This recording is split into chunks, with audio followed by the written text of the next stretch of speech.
So, in case it's escaped your attention, the Conservatives have thoroughly wrecked the country, worst squeezing living standards in modern history, collapsing public services, collapsing infrastructure, housing crisis. The roof risks falling in, quite literally, in schools and hospitals across the nation. This is a country now defined by decline, stagnation, insecurity and poverty, and it is crying out for a bold alternative. A party, if you like, with the sort of courage and determination that Labour had after World War II, when much of the country had been reduced to rubble by the Luftwaffe and the economy was itself in ruins. But those guys didn't go, do you know what? Not enough money, can't do anything, sorry. That's the way the cookie crumbles. No, they didn't say that. They set about building the National Health Service, the welfare state, and nationalising large sections of the economy. Bad news, guys. Turns out we do not have that courageous, inspiring alternative. It is missing in action. After Keir Starmer made a series of cast iron promises to get elected, I know I've said this a lot, but got to tell the truth about what's actually happened in British politics. That is quite literally my job. Hiking tax on the rich, nationalisation, scrapping tuition fees, a very, very long list which will go on forever. And then reverse those promises, claiming it was all down to changed circumstances, because as everyone knows, when the problems get bigger, the solutions have to get smaller. Now, the Shadow Chancellor, Rachel Reeves, took to the airwaves this week and tried to defend Labour's various U-turns on taxing the booming rich and instead relying on economic growth, which, as I'll point out, is just Conservative trickle-down economics rebadged. It's not even that rebranded, to be honest. Anyway, let's just listen to a caller ring in and quote an economist at Rachel Reeves, because, mamma mia, mwah, the payoff is delicious. So I've got a quote here from a pretty prominent economist, and they say that Labour needs to provide an alternative for aggressive policies being prioritised by the Conservatives. The banks and those earning more than £100,000 could quite easily contribute a little more, and unless they do, inequality and poverty will inevitably soar in the months and years ahead. Do you agree with that statement? The way that I believe that you can reduce inequality, reduce poverty, and actually also improve the living standards of ordinary working people, not in poverty, but struggling to get by, is through growing the economy. Because that is the way that we can ensure that working people have more money in their pockets and we have more money for public services. And one of the real failures over these last 13 years is to grow our economy in all parts of the country, creating those good quality, high-paid jobs. So my priority is to get that economic growth back in our economy, to lift people out of poverty and to have the money we need to invest in our schools and our hospitals and so much else of the public realm, which has been, decimated, frankly, by this Conservative government. Well, it's weird. Why didn't she just say whether she agreed with the economist or not without all that babble about growth? Let's just listen to the next bit, shall we? And I think all will become clear. Helena's question, the economist that she quoted, that was actually you.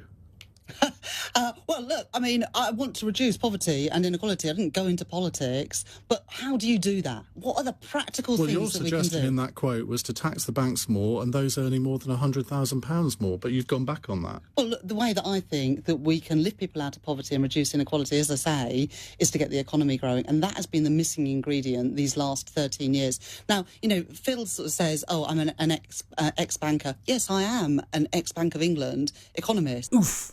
Just listen to that. Her past comments quite rightly calling for the banks and the rich to pay more, or inequality or poverty will only grow, she says. And she couldn't agree with her own comments because she's completely U-turned on everything that she said. Now, let's just deal with Labour's supposed answer to how they'll solve the multiple crises and injustices which don't just scar this nation but now define it, all caused by the Conservative Party and the bankrupt economic model that they exist to defend and entrench. And the answer is growth. We will simply grow the economy more than the Conservatives. I saw put it out on Twitter. This is a bit like saying when a football team's not doing very well and you criticise and go, well, I would just score more goals. Yeah, great. This is just trickle-down economics. It is no different from what Thatcherism or Reaganism or today's Tory talk about. Economic growth, relying on economic growth without redistribution. You don't need to redistribute wealth because you will simply grow the economy instead.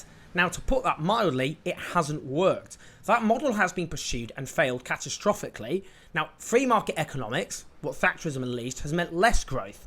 What we've seen from the 1980s onwards is stagnating and falling growth, much less growth on average than we had in the post-war settlement of nationalisation, high taxes on the rich, strong trade unions, strong state intervention in the economy, the heyday was the 1960s. That's when we had the biggest growth. Nothing to do with post-war reconstruction. People go, oh, that's because we were rebuilding the country. No, we weren't. The country had been thoroughly rebuilt by the 1960s. So Starmer isn't talking about abandoning free market economics, which has led to this stagnant economic growth, even though he did say that in the leadership contest we were going to abandon that economic model, but he was lying through his teeth. Now, when they say, well, New Labour managed this in 1997, didn't they?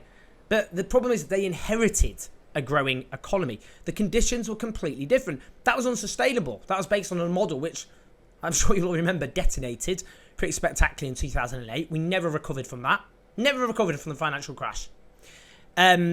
So the issue then in 1997 is you had that model.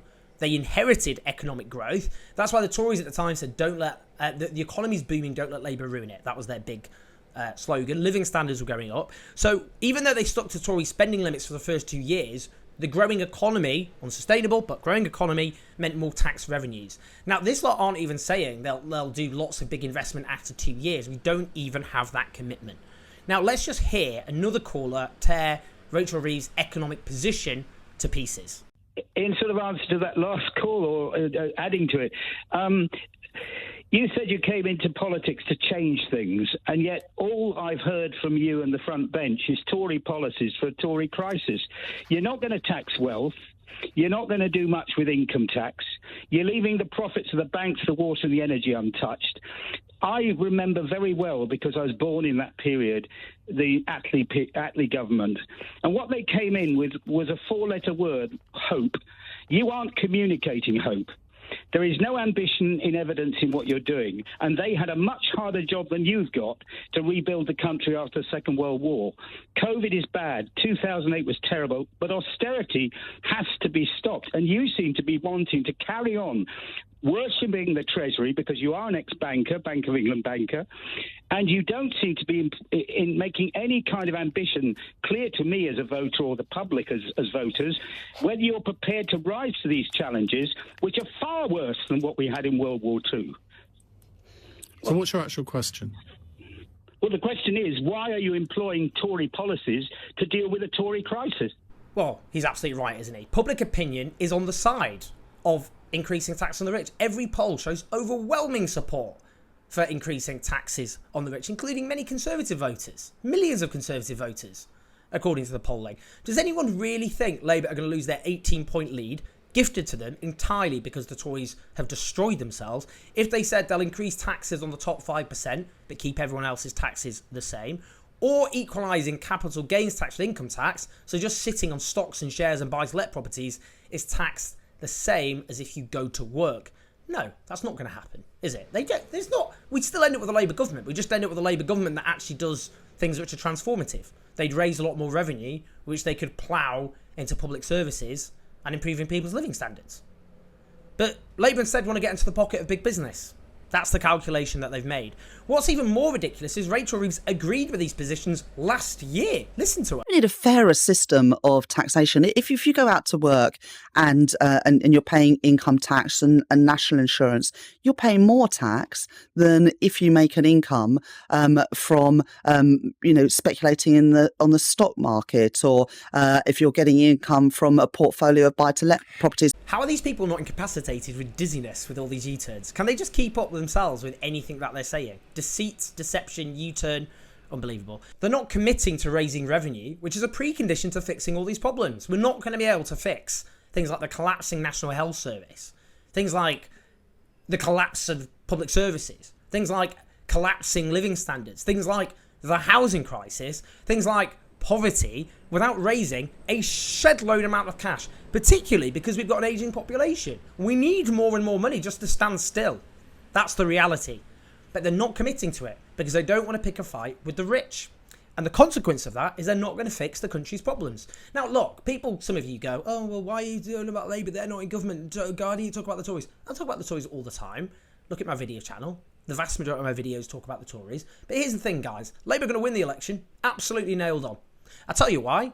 Because, as a brilliant pollster, Lefty Stats, look them up on Twitter, as they pointed out, in the last year, of a general election, before a general election, the government do claw back support, but the average since World War II has been by only 6 points. The most ever was by 20 points.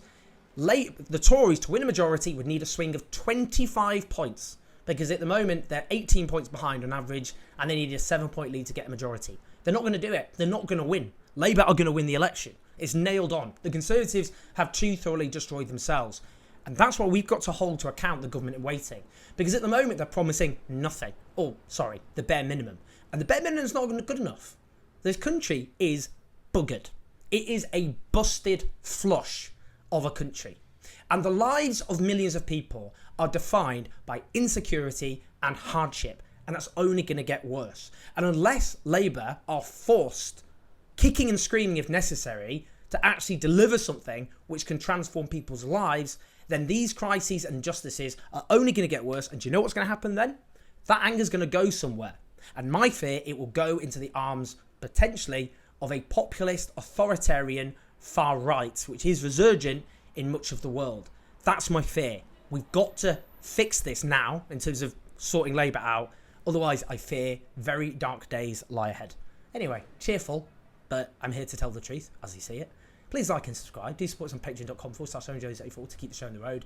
And I'll see you in a bit.